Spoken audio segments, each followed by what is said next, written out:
When it comes to video games, I can't create myself that accurately. In Sea of Thieves, I have an afro, which is fantastic. I haven't had one of those since college. Cyberpunk 2077 has some pretty good options, but none of them feel like mine. Unless I'm playing an NBA 2K game, the bar for textured hair is pretty low. Until I played Spider-Man Miles Morales for the first time. The game's got it all. Particle effects, real-time reflections, a mildly accurate version of Manhattan, and a sweet fade that actually looks good. My boy Miles will not be getting roasted on the subway anytime soon. That is so cool.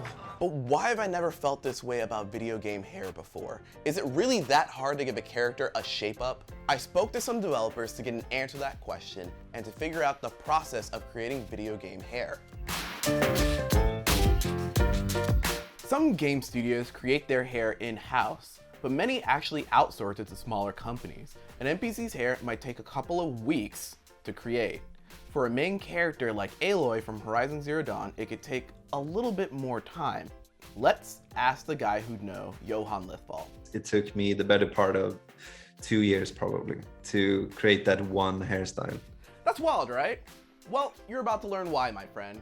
Before an artist can actually start creating hair, they need to know what it's gonna look like. So they're given concept art and reference images to base their designs off of. A 2D image is a lot different than a moving 3D object, so references are crucial to understanding exactly what the style should look like from every possible angle. Designers are also given a Polygon budget, which determines how detailed they'll actually be able to make the hair. Typically, that number is somewhere between 5,000 and 60,000 polygons. When we look at hair in a low poly game like Valheim, you really can detect individual strands of hair. It just looks kind of flat. Their budget was between 60 and 300 polygons. Compare that to Aloy's hair, which had a budget of 100,000 polygons. Her hair can run my entire Valheim world 8 times. So it started off with Aloy having some sort of dreadlocks, I think. And then along the process, it changed into more like flowy hair, and then turned a little bit more sort of Vikings-esque type hair with the twists up here and everything. The design changed a lot throughout the process for sure. Johan's team wound up hiring a hairdresser and a model so that they could recreate the design on an actual person. They then took that design into the computer and started working on it. It took them a long time, in part because Aloy's hair is so complicated, but their process wasn't all that different from the standard approach to making video game hair. Once the design and the polygon budget are nailed down, an artist can begin actually creating the assets. That usually starts with the volume sculpt phase. The artist gets a bald-headed model and needs to create the rough shape of the hair in 3D. They're modeling things like how long the hair is, the flow of the hairstyles, where the hairline is, and the location of the part. This is just to get an idea of the overall shape. The real work begins when they get to the textures. Textures can make or break a character's hair. The average human head has about 120,000 hairs, while Bayonetta has enough for all of us.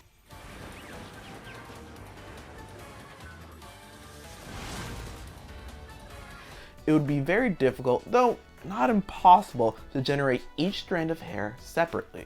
So instead, developers use something called hair cards, which is pieces of digital geometry that have textures applied to them. Sort of like a lasagna wig with hair drawn all over it. Hair cards make it look like they're individual hairs, but the game doesn't run like they're individual hairs. Good textures are the key to making hair look realistic, but they're not the only thing that matters. I think that the way you layer the hair has a bigger impact than the texture that you apply to each individual hair card, for sure. You know, I can create something that looks voluminous and hair-like using much fewer cards or polygons, basically, if I just make sure to layer them correctly. 10 years ago, video game hair was just one layer on a character's scalp with a texture applied. You can see it in the original Mass Effect's hairstyles, sort of like Lego hair. Nowadays, hairstyles consist of a series of hair cards that are layered, facing outward and parallel to a character's scalp.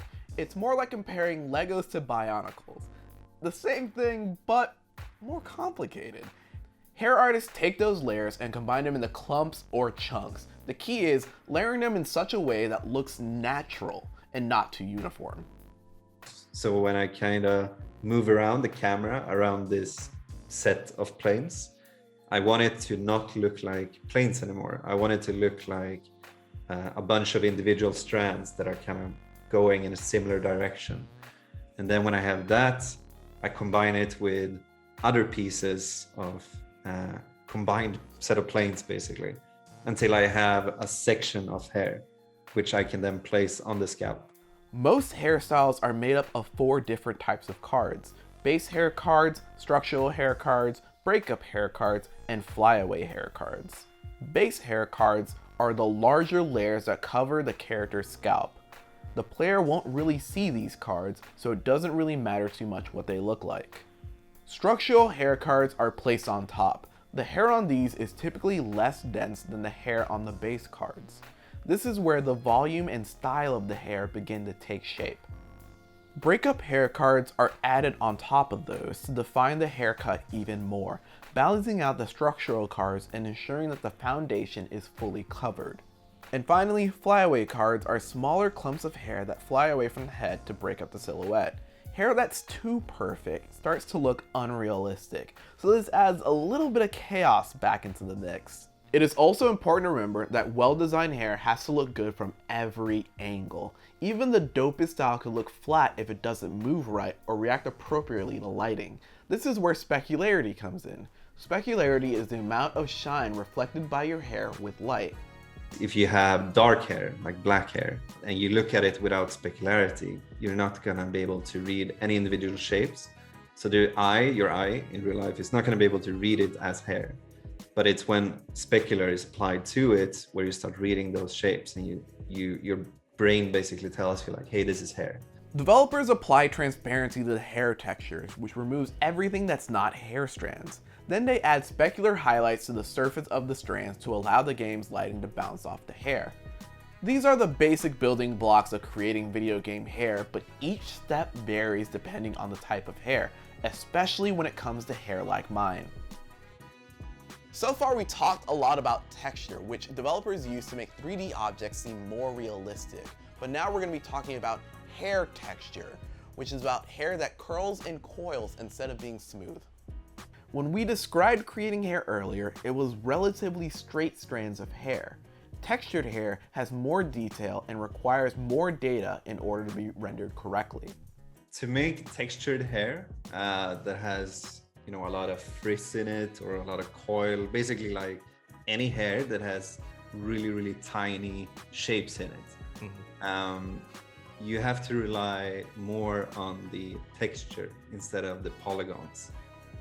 There are many ways for hair to be rendered. One of those involves turning splines into textures. In Maya, an artist can take 2 points and make a line. This is called a spline.